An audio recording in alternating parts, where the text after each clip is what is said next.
तो हेलो साथियों, नमस्कार। स्वागत है आपका आपके अपने चैनल सक्सेस जंक्शन एक कदम सफलता की ओर में। मेरा नाम है अतुल शुक्ला और हम लेकर के आ गए हैं आपके लिए एमपी टेट वर्ग 3 पात्रता परीक्षा 2024 16 नवंबर सेकेंड शिफ्ट का एग्जाम एनालिसिस। और यहाँ पर आपको 100% रियल प्रश्न ही भेजे जाते हैं। अब वो 100% प्रश्न रियल कैसे होते हैं वो आपको जानकारी देने वाले हैं। साथ ही साथ में पूरा डिटेल में आपको हर एक प्रश्न के बारे में बताने वाले हैं। आज बहुत सारे प्रश्न हमारे पास में आ गए हैं एचटी जैसे आपके ईवीएस के प्रश्न और बाल विकास के भी एचटी प्रश्न हमारे पास में आ गए हैं। किन किन लोगों ने हमारे पास में प्रश्न भेजे हैं वो भी आपको बता देंगे।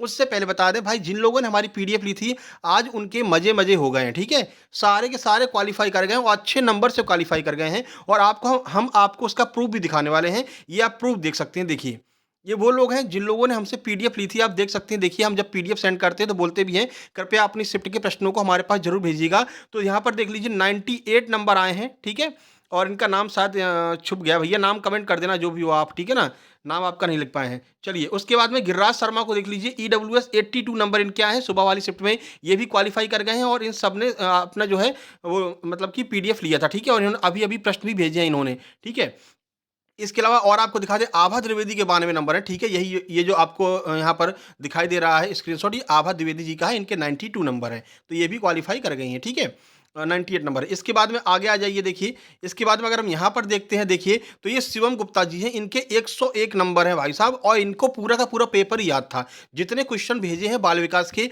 वो सारे के सारे क्वेश्चन शिवम गुप्ता जी ने भेजे हैं। आपको बहुत बहुत धन्यवाद शिवम जी। और ये वर्ग 2 भी क्वालिफाई कर चुके हैं, वर्ग 3 भी क्वालिफाई कर चुके हैं। ठीक है, और ये लगातार हमसे जुड़े हुए थे। आज इनका पेपर बहुत ही अच्छा गया है। ठीक है, उसके बाद में यहाँ पर बात कर लेते। देखिए, ब्रजेंद्र सिंह घोसी जी हैं। ठीक है, इनके 92 नंबर आए हैं और इनका देखिए कहना है सर 2 दिन आपकी पीडीएफ से केवल पढ़ा था। इन्होंने हमारी पीडीएफ ली थी और 2 दिन केवल हमारी पीडीएफ से पढ़ा था और इस एग्जाम को आसानी से क्वालिफाई कर लिया। और इन्होंने भी काफी सारे क्वेश्चन भेजे हैं। ठीक है, तो अब यहाँ पर प्रूफ आपको मिल गया कि हमारी पीडीएफ से प्रश्न आते हैं और लोग क्वालिफाई करते हैं। 2-2 दिन में ही पढ़ करके क्वालिफाई करते हैं। ठीक है, आपको पीडीएफ कैसे मंगाना है वो आगे आपको हम बता देंगे। फिलहाल हम आपको प्रूफ बता रहे थे क्योंकि बहुत सारे लोग वीडियो के नीचे आकर कमेंट करते हैं कि सर पीडीएफ से प्रश्न नहीं आते हैं और सर पीडीएफ नहीं भेजते हैं। तो भाई, ये वो लोग होते हैं जो आपको पास होते नहीं देखना चाहते। ठीक है ना, ये क्या सोच रहे हैं कि ऐसे ही कंपटीशन कम हो जाए। और कुछ लोग दूसरों के द्वारा भेजे गए लोग होते हैं कि जाइए शुक्ला सर की वीडियो के नीचे कमेंट कीजिए उल्टा सीधा। ठीक है ना, तो इन लोगों पर आपको बिल्कुल भी ध्यान नहीं देना है। अपनी पीडीएफ आपको मंगा लेना है जिससे कि आप भी एग्जाम को इन लोगों की तरह क्वालिफाई करके आएँ। और सब लोगों के बहुत अच्छे नंबर आए हैं,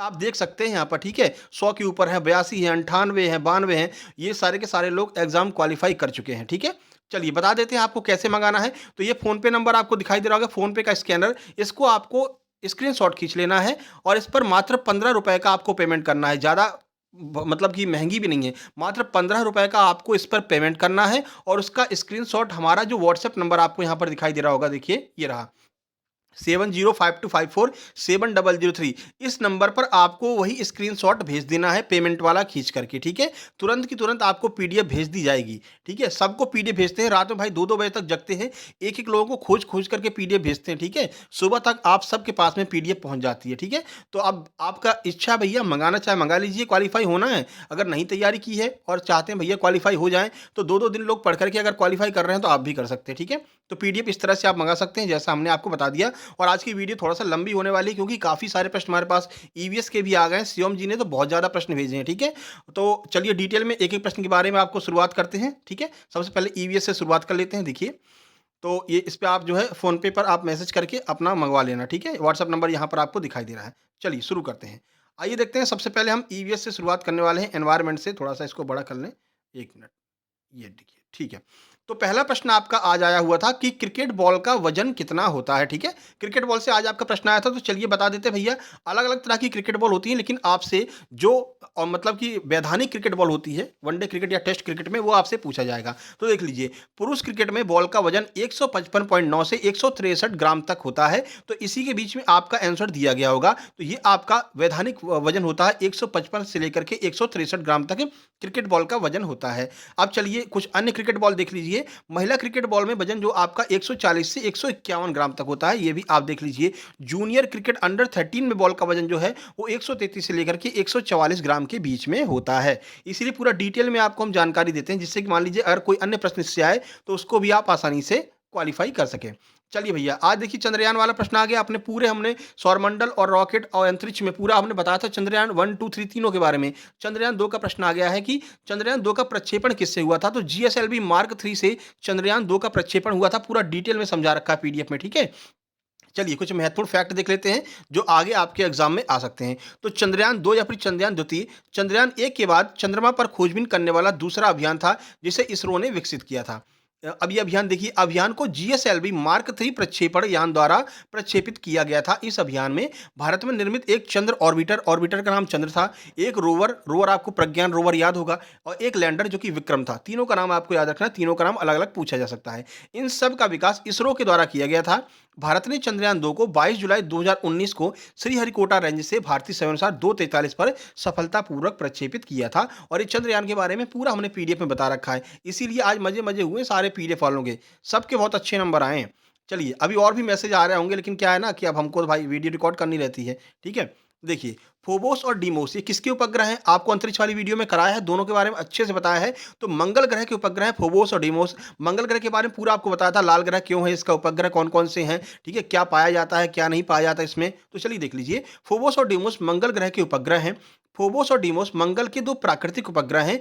इनकी खोज अमेरिकी खगोल शास्त्री असाफ हॉल ने साल 1877 में की थी, ठीक है? तो ये भी आपको याद रखना है, 1877 में फोबोस डीमोस की खोज की गई थी और किसने? असाफ हॉल ने इसकी खोज की थी। चलिए आगे बढ़ लेते हैं भैया, थोड़ा सा स्पीड में रखेंगे, ठीक है? अब एक काम कीजिए, इसको आप पॉज करके पढ़ लीजिए, क्योंकि ज़्यादा बताएंगे इसके बारे में तो वीडियो बहुत लंबी हो जाएगी, ठीक है? बाकी हम मंगल ग्रह के बारे में पूरा आपको पीडीएफ में बता चुके हैं, आप वहां पर भी पढ़ सकते हैं। चलिए चौथा नंबर देखिए, अंतर्राष्ट्रीय टेस्ट क्रिकेट में भारत की ओर से पहली हैट्रिक किसने ली थी? तो हरभजन सिंह ने पहली हैट्रिक ली थी। ऑस्ट्रेलिया के विरुद्ध 2001 के टेस्ट में हरभजन सिंह ने भारत की तरफ से पहली टेस्ट हैट्रिक ली थी। याद ही होगा पगड़ी वाले भैया हरभजन सिंह, ठीक है ना? चलिए, इनको टर्बोनेटर के उपनाम से जाना जाता है, ये भी याद कर लीजिए, आगे पूछ सकते हैं। चलिए हैट्रिक से रिलेटेड विश्व के कुछ महत्वपूर्ण खिलाड़ियों के बारे में बता दें, आगे पूछा जा सकता है। तो अंतर्राष्ट्रीय क्रिकेट में हैट्रिक लेने वाले पहले खिलाड़ी कौन है? ऑस्ट्रेलिया के गेंदबाज फ्रेड स्पोफोर्थ जो है, वो अंतर्राष्ट्रीय क्रिकेट में हैट्रिक लेने वाले पहले गेंदबाज हैं। अब हम विश्व की बात कर रहे हैं, ठीक है? और टेस्ट क्रिकेट में पहली हैट्रिक ऑस्ट्रेलिया के गेंदबाज फ्रेड स्पोर्ट ने 2 जनवरी 1879 को इंग्लैंड के खिलाफ ली थी। ये हम विश्व की बात बता रहे हैं, भारत की तो हरभजन सिंह है, ठीक है? वनडे क्रिकेट की अगर पूछे कोई, तो वनडे क्रिकेट में पहली हैट्रिक पाकिस्तान के गेंदबाज जलालुद्दीन ने 1982 में ऑस्ट्रेलिया के खिलाफ मैच में ली थी, वनडे वाली, ठीक है? आगे आपसे महिला वाला भी पूछा जा सकता है, क्योंकि पेपर को आगे कठिन करेंगे। तो महिला अंतर्राष्ट्रीय क्रिकेट में पहली हैट्रिक ऑस्ट्रेलिया की बेट्टी विल्सन ने 1958 में ऑस्ट्रेलिया और इंग्लैंड के बीच टेस्ट मैच में पहली हैट्रिक ली थी महिला वाले में, ठीक है ना? चलिए इसको छोड़ दीजिए, ये क्या पिछली वाली उसका पीडीएफ का थोड़ा सा हिस्सा रह गया बृहस्पति वाले का, ठीक है? चलिए आगे बढ़ लीजिए, डीआरडीओ की बात कर लें भैया। डीआरडीओ के वर्तमान प्रमुख कौन है? पूरा डीआरडीओ के बारे में आपको हमने कहा था कि डीआरडीओ हो गया, इसरो हो गया, इसको अच्छे से पढ़ करके जाना है, अपने हर एग्जाम एनालिसिस में आपको हम बताते हैं। तो डॉक्टर समीर वी कामत जो हैं, वो वर्तमान में डीआरडीओ के प्रमुख हैं। चलिए देख लीजिए, तो डॉक्टर समीर वी कामत रक्षा अनुसंधान एवं विकास संगठन डीआरडीओ के प्रमुख हैं। उन्होंने 26 अगस्त 2022 को डीआरडीओ के अध्यक्ष के तौर पर सचिव डीआरडीओ का पदभार संभाला था, ठीक है? और वर्तमान में जो एस सोमनाथ है, वो आपके इसरो के प्रमुख हैं। अब ये एस सोमनाथ भी आपसे पूछे जाएंगे 101%, आप देख लेना, ठीक है? तो समीर वी कामत वर्तमान में डीआरडीओ के प्रमुख हैं और एस सोमनाथ इसरो के प्रमुख हैं, कंफ्यूज नहीं होना है आपको। चलिए आगे बढ़ लेते हैं।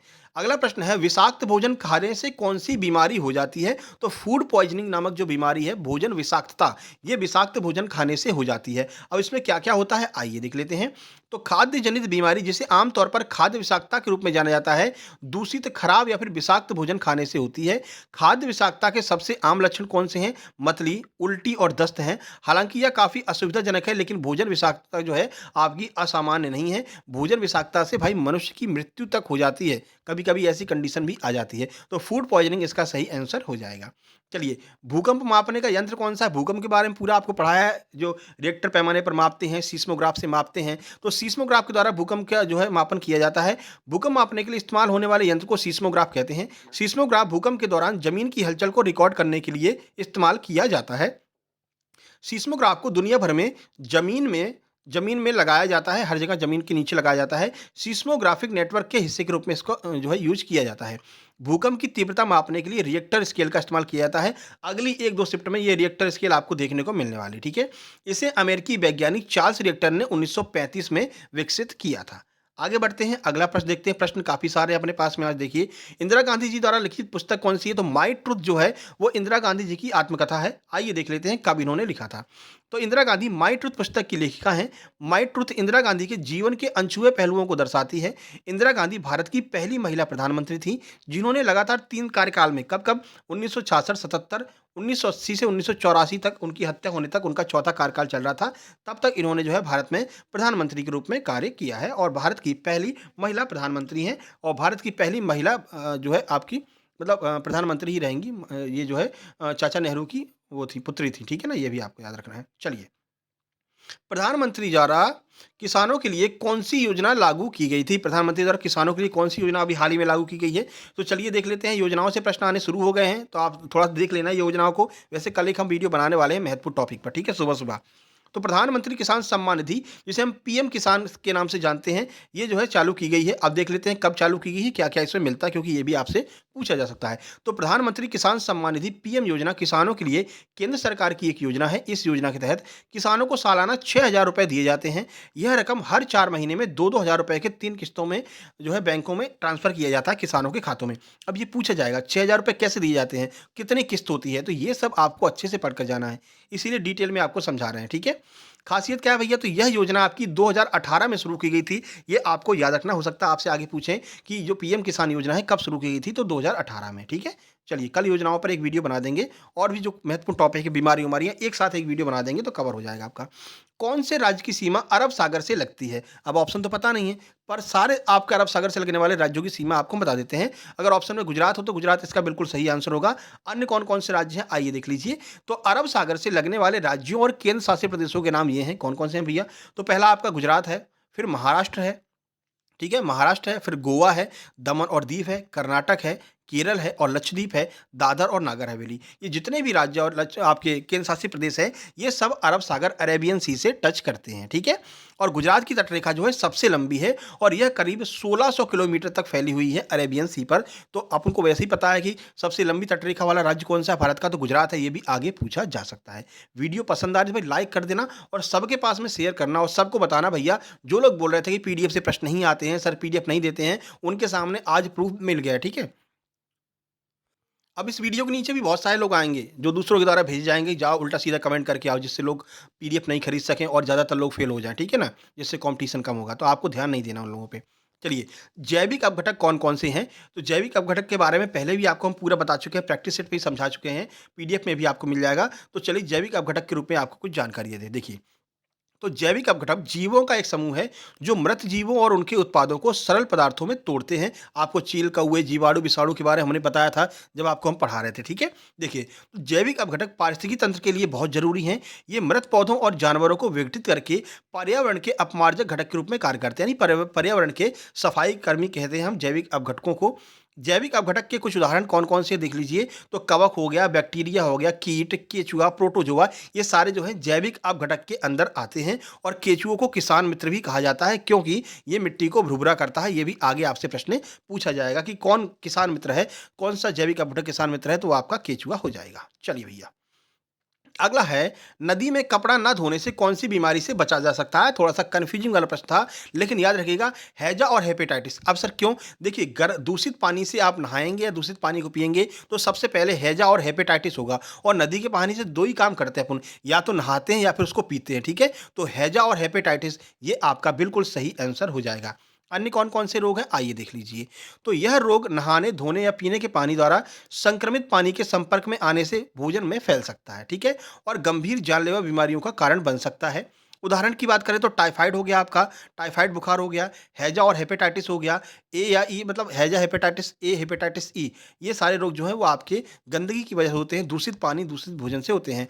अन्य सूक्ष्म जीव दस्त जैसी कम खतरनाक बीमारियों को प्रेरित करते हैं, ठीक है? तो हैजा और हेपेटाइटिस बिल्कुल सही आंसर हो जाएगा। ऐसे घुमा फिरा करके भी कुछ प्रश्न पूछे जा रहे हैं। भैया अभी एक तो कुछ प्रश्न ये पूछ दिया था, भैया 1 दिन में कितना गिलास पानी पीना चाहिए, ठीक है ना? तो ऐसे प्रश्न भैया ये व्यापम पूछता रहता है।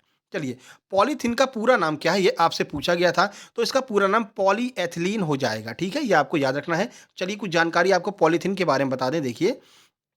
तो पॉलीथीन का पूरा नाम पॉलीएथिलीन है, इसका आईयूपीएसी नाम याद रखिएगा, आईयूपीएसी नाम पॉलीमेथिलीन हो जाएगा। यह एक बहुलक है और सबसे ज़्यादा उत्पादित होने वाला प्लास्टिक है। आप आज भी आप देखते होंगे सबसे ज़्यादा प्लास्टिक का जो आपकी थैलियाँ होती है ना, तो जिनमें पानी भर के ले जाते हैं, सामान ले जाते हैं, तो सबसे ज़्यादा उत्पादित होने वाला प्लास्टिक कौन सा है? पॉलीएथिलीन है, जिसे हम पॉलीथीन कहते हैं। इसका इस्तेमाल मुख्य रूप से पैकेजिंग के लिए किया जाता है, जो आप डेली यूज़ में लाते हैं, ठीक है? तो ये आपके ईवीएस के कुछ महत्वपूर्ण प्रश्न थे, जो बहुत सारे लोगों के द्वारा भेजे गए थे। उनको बहुत-बहुत धन्यवाद। आप भी एग्ज़ाम सेंटर से निकलने के 1 घंटे के अंदर-अंदर जितने भी प्रश्न आपको याद रहें, इस नंबर पर शेयर कर सकते हैं, जिससे कि वीडियो में आपका नाम भी आएगा। ठीक है? चलिए आगे बढ़ते हैं।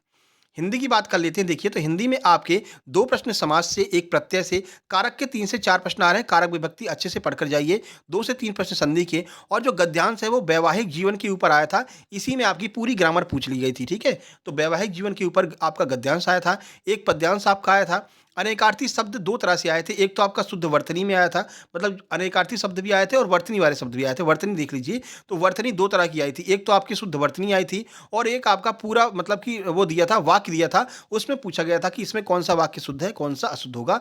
तो 2 से 3 प्रश्न आपके वाक्य शुद्धि और वर्तनी शुद्धि से आए थे। इनकी भी प्रैक्टिस करके जाइएगा। उपसर्ग आपका आया था, और पेडागोजी अपनी जो आ रही है, हिंदी वाली पेडागोजी, अपनी हिंदी वाली पेडागोजी की पीडीएफ से मिल जाएगी। लगभग 2 पीडीएफ हमने हिंदी पेडागोजी की दी है, ठीक है ना? तो उसमें से आपकी पेडागोजी पूरी की पूरी फँस जाएगी, कहीं परेशान आपको नहीं होना पड़ेगा।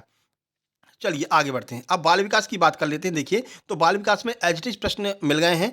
चलिए देख लीजिए। अगर कोई बालक हाइपर एक्टिव है तो आपको क्या करना चाहिए? 4 ऑप्शन दिए थे, और आप इतने मतलब इस तरह का प्रश्न आ रहा है कि आप अपने स्वविवेक से आसानी से इसको सॉल्व कर सकते थे, ठीक है? चलिए देखिए, अन्य है, पढ़ने से संबंधित कौन सा अधिगम विकार है? तो अधिगम विकार से भी प्रश्न आ रहा है। डिस्लेक्सिया हो गया, डिस्ग्राफिया हो गया, डिस्कैल्कुलिया हो गया, ये सब हमने पीडीएफ में पढ़ा रखा है अपने, तो आप देख लेना, ठीक है? जीन पियाजे की संज्ञानात्मक विकास के सिद्धांत से प्रश्न आया था। अच्छे शिक्षक की कौन सी विशेषता है? इसके बारे में पूरा डिटेल में आपको समझाया था कि अगर आपको अच्छा शिक्षक बनना है तो क्या-क्या करना पड़ेगा, तो ये भी आपको पीडीएफ मिल जाएगा। बच्चों को कैसे सिखाया जाता है? बच्चों को पिछड़ने के कारण क्या हैं? किस वजह से बच्चे पिछड़ जाते हैं किसी भी क्लास में या फिर अपने घर परिवार में, किस वजह से बच्चे पिछड़ जाते हैं? तो ये प्रश्न आपका आया था। पियाजे की अनौपचारिक अवस्था का टाइम पूछा था कि पियाजे की अनौपचारिक अवस्थाएँ जो हैं, उनकी टाइमिंग क्या होगी? क्रम से कैसे लगाएँगे, ठीक है? पिछड़े बालक को कौन-कौन प्रतिबंधित करता है? ऑप्शन में दिया था, परिवार वाले, स्कूल वाले, समाज वाले। तो इस तरह के प्रश्न आपके स्वविवेक पर आप कर सकते हैं इन प्रश्नों को। इस तरह के प्रश्न आ रहे हैं, और ये सारे प्रश्न हम अपनी जो आपकी पेडागोजी वाली वीडियो है या फिर आपकी सीडीपी वाली वीडियो है, उसमें हमने पूरा कराया है, और पूरा हमने पीडीएफ भी दिया है, तो आप पीडीएफ में प्राप्त कर सकते हैं। वहाँ से आप पूरा अच्छे से पढ़ कर के जाइए, आराम से क्वालीफाई कर जाएँगे। एग्ज़ाम्पल आपके सामने है। समावेशी शिक्षा से 3 से 4 आपके प्रश्न आ रहे हैं, और अभी हमने कल इसकी वीडियो बना रखी है, और पीडीएफ भी हम इसकी साथ में आपको दे देंगे, ठीक है? व्यक्तित्व से प्रश्न है, और गर्भावस्था से भी 1 से 2 प्रश्न पूछे जा रहे हैं। तो ये बाल विकास का पूरा सिस्टम हमने आपको समझा दिया है, ठीक है? बाकी जीन पियाजे, स्किनर, पावलोव, ये लोग भी पूछे जा रहे हैं, लेकिन जो हमको प्रश्न मिल गए थे, तो ये तो डेली पूछे जा रहे हैं। जब हमको प्रश्न मिल गए तो हमने कहा आपको प्रश्न ही बता देते हैं, ठीक है? चलिए आगे बढ़ते हैं। आज जैसा लोगों ने प्रश्न भेजा है, वैसा भाई प्रश्न भेजना बड़ा मुश्किल है। अभी तक मतलब बहुत कम लोगों ने ही भेजा है। आप लोग भी भेज सकते हैं भैया, ठीक है ना? चलिए, उसके बाद में संस्कृत में आपका पैराग्राफ था, क्वत्वा में कौन-सा प्रत्यय होगा? यह आपसे पूछा गया था। संधि विच्छेद पूछी थी। 2 आपके विभक्ति के प्रश्न आए थे, और उपसर्ग और प्रत्यय आपके संस्कृत में भी पूछे गए हैं, ठीक है? उसके बाद में उपसर्ग, लकार, लट लकार वगैरह जो है यहाँ, ये भी आपके पूछे जा रहे हैं। विलोम शब्द आपका एक आ रहा है। डिस्लेक्सिया क्या होता है? डिस्लेक्सिया आपका आज संस्कृत पेडागोजी में पूछा गया था। यानी कि जो विकार होते हैं, अधिगम विकार, वो आपके सीडीपी में भी पूछे जा रहे हैं और संस्कृत में भी पूछे जा रहे हैं। और प्रत्यय हमने बता दिया, क्वत्वा में कौन सा प्रत्यय होगा, यह आपसे पूछा गया था, ठीक है? चलिए अगला देखिए, मैथ की बात कर लेते हैं। तो मैथ में आपका कोई खास परिवर्तन देखने को नहीं मिला है। मैथ का वही सिस्टम बराबर चल रहा है जो आज सुबह आया था। तो उसमें आपके अनुपात के 3 से 4 प्रश्न आपके अनुपात के आ रहे हैं, रेशियो वाले आ रहे हैं, ठीक है? जिसमें आपका पिता पुत्र की जो एज है, एज को भी आपका जो है रेशियो में कन्वर्ट करके पूछ रहे हैं, ठीक है? और आपके ए रेशियो बी वाले जो होते हैं, बराबर 1:2 होता है, ठीक है? बी रेशियो सी बराबर 3-4 होता है। एबीसी का मान बताइए। तो ऐसे प्रश्न आपके अनुपात में देखने को मिल रहे हैं। यूनिट डिजिट के 1 से 2 प्रश्न हैं। बाकी जो पेडागोजी है, मैथ पेडागोजी की पीडीएफ दे रखी है, उसमें से आपकी पूरी पेडागोजी आ जाएगी। बिल्कुल भी परेशान आपको नहीं होना है, ठीक है? उसके बाद में अनुपाती वाले सवाल आ रहे हैं। आज सुबह भी आया था, तृतीयानुपाती, चतुर्थानुपाती, ठीक है, प्रथमानुपाती। तो इनको थोड़ा सा आप देख करके जाइएगा। गणित शिक्षण की अधिगम विधियाँ मैथ पेडागोजी की पीडीएफ में आपको मिल जाएंगी हमारी वाली में, उसमें आप पढ़ करके जाना। यहाँ से प्रश्न आ ही रहे हैं, ठीक है? आयु के 2 से 3 प्रश्न आपके पूछे जा रहे हैं, ठीक है? तो एज वाले प्रश्न थोड़ा सा आप अच्छे से प्रैक्टिस करके जाइए। इसमें पूछा जा रहा है कि माता और पिता की, मतलब माता और बेटी की उम्र ये है, ठीक है? 4 माह बाद इतनी हो जाती है, बताइए 6 माह पहले इसकी क्या एज थी? तो ये वाले आपके 2 से 3 प्रश्न पूछे जा रहे हैं, पिता पुत्र वाले और माता पुत्री वाले, ठीक है? बाकी बॉड मास आपका पूछा जा रहा है, प्लस माइनस को क्रम से कैसे सॉल्व करते हैं, पहले क्या कोष्टक करेंगे, डिवाइड करेंगे, मल्टीप्लाई करेंगे, तो इस पर आधारित प्रश्न आ रहे हैं, सिंपल लेवल के आ रहे हैं, बिल्कुल भी परिवर्तन आपको परेशान नहीं होना है। उसके बाद में चिन्ह परिवर्तन से 2 से 3 प्रश्न आ रहे हैं और ये सबसे ज़्यादा कन्फ्यूज़न वाले प्रश्न हैं और सबसे ज़्यादा टाइम टेकिंग प्रश्न हैं।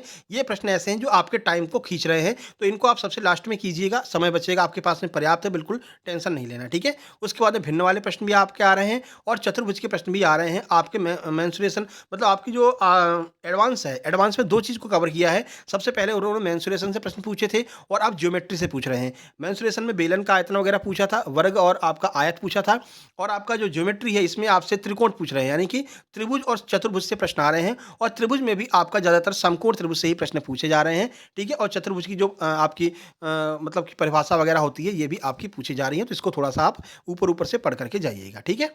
चलिए, बाकी भाई जिन लोगों का अब समय कम बचा है, पास होना चाहते हैं, तैयारी नहीं है, क्या करें? उन लोगों के लिए बता दें, ये आप यहाँ पर अब स्क्रीनशॉट अच्छे से खींच लीजिए। इस स्क्रीनशॉट को जैसे ही आप अपने व्हाट्सएप में इंस्टॉल करेंगे, मतलब व्हाट्सएप में डालेंगे, जैसे ही अपलोड करेंगे गैलरी से, तो तुरंत आपके सामने नीचे यहाँ पर एक आपका आ जाएगा कि भाई आप पेमेंट कर दीजिए इस फ़ोनपे से या फिर आपका गूगल पे जो भी होगा, तो इस पर आपको क्लिक करना है। ₹15 का मात्र पेमेंट करना है। 15 पेमेंट का जो आपको पेमेंट जो आप कर रहे हैं, उसका स्क्रीनशॉट खींच करके ये हमारा व्हाट्सएप नंबर है 7052547003, इस नंबर पर आपको सेंड कर देना है। तुरंत की तुरंत आपको पीडीएफ सेंड कर दी जाएगी, ठीक है? और नहीं तो हम हर आधे घंटे में पीडीएफ सेंड करते हैं। बहुत सारे लोगों की मतलब मैसेज इकट्ठे हो जाते हैं, तो एक साथ में सबकी पीडीएफ सेंड कर देते हैं। तो थोड़ा-सा आपको इंतज़ार भी कर लेना है, परेशान बिल्कुल भी नहीं होना है। किसी की भी पीडीएफ नहीं रखेंगे भैया, सबको पीडीएफ सेंड करेंगे। रात में जग करके एक-एक लोगों को ढूँढ-ढूँढ करके हम पीडीएफ सेंड करते हैं, ठीक है ना? तो बिल्कुल भी आपको परेशान नहीं होना है। बाकी कोई अपडेट होती है तो हम अपनी जो हमारा व्हाट्सएप नंबर है, उसकी डीपी पर लगा देते हैं, भैया अभी क्या है, अभी एग्ज़ाम एनालिसिस चल रहा है तो पीडीएफ इतनी देर बाद भेजी जाएगी, तो आप एक बार डीपी भी देख लिया कीजिएगा, ठीक है? तो परेशान बिल्कुल भी नहीं होना है, सबकी पीडीएफ आती है, ठीक है? तो चलिए फिर मिलते हैं नेक्स्ट वीडियो में। कल सुबह कोई एक वीडियो लेकर के आएँगे, जिसमें हम आपको बताएँगे कि किस तरह से प्रश्न आपके आ रहे हैं, मतलब कि एक कोई टॉपिक ले लेंगे, उस टॉपिक पर जो है एक वीडियो बना देंगे। जैसे आपके बीमारी वाला टॉपिक हो गया, ठीक है? यहाँ पर भी देखिए 111 नंबर आए हैं, पीडीएफ ली थी मैंने आपसे सर, ठीक है? 83 नंबर आए हैं, आपकी पीडीएफ केवल 2 दिन पड़ी थी, ये भी आप देख सकते हैं, ठीक है? इन्होंने भी एग्ज़ाम के लिए क्वेश्चन भेजे थे, सर 93 मार्क्स आए हैं, तो ये लोग जब भाई क्वालीफाई कर रहे हैं 2-2 दिन में पढ़ कर के, तो आप क्यों नहीं कर सकते हैं, ठीक है? तो पीडीएफ आपको मँगा लेना है और आराम से 2 दिन में एग्ज़ाम क्वालीफाई कर लीजिए। तो चलिए फिर मिलते हैं नेक्स्ट वीडियो में कल सुबह और सबको शेयर कर दीजिए और कोई अगर गलत कमेंट करता है तो उसको आप ही जवाब देंगे। वैसे अब कोई करेगा ही नहीं गलत कमेंट, ठीक है? क्योंकि वो तो दूसरों के द्वारा भेजे गए लोग होते हैं, आते हैं, कमेंट करते हैं, चले जाते हैं। ना तो उनका एग्ज़ाम था, ना उनका आगे एग्ज़ाम होता है, ठीक है? चलिए फिर मिलते हैं नेक्स्ट वीडियो में, तब तक के लिए नमस्कार, धन्यवाद। नीचे टेलीग्राम चैनल की लिंक दी गई, टेलीग्राम चैनल को ज़रूर जॉइन कर लीजिएगा, ठीक है? चलिए फिर मिलते हैं, नमस्कार।